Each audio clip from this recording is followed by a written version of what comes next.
BRS leader की कविता ने इल्ज़ाम लगाया कि हुकूमत लॉस्ट माइल कनेक्टिविटी के नाम पर ऑटो ड्राइवरों की रोजी रोटी मुतासर कर रही है। कलवाकुंतला कविता, जो कि अब खुद की पार्टी चला रही टीआरएस नाम से, उन्होंने कहा कि आरटीसी बस से सफ़र मुकम्मल करने के बाद मुसाफिर खुद ऑटो बुक कर सकते हैं, लेकिन हुकूमत अब इस शोबे में भी मुदाखलत कर रही।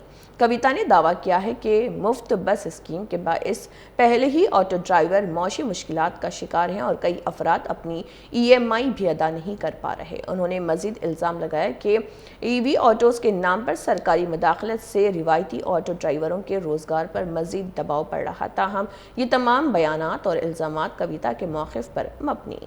జై తెలంగాణ అందరికీ నమస్కారం।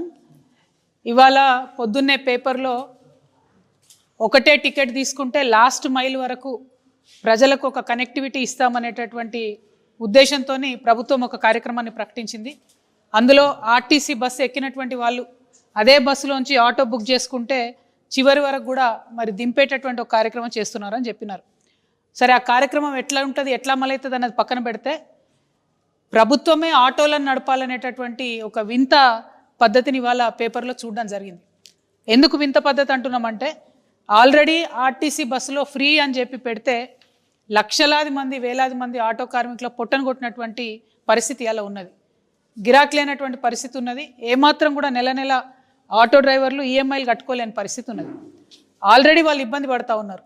మీదికెళ్ళి ఎలక్ట్రికల్ ఆటోలు అని చెప్పి ఇంకో కొత్త పరిశ్రమ తీసుకొచ్చిండ్రు।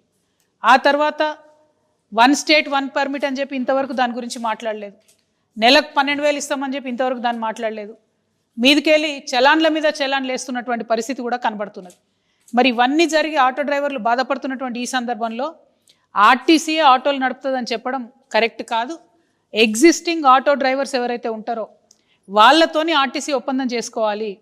ఆర్టీసీలో ప్రయాణం చేసే ప్రయాణికులు ఎట్లయితే ఇప్పుడు ఓలానో ఊబరో ర్యాపిడోనో బుక్ చేసుకుంటున్నట్టుగానే అందులోంచి బుక్ చేసుకుంటే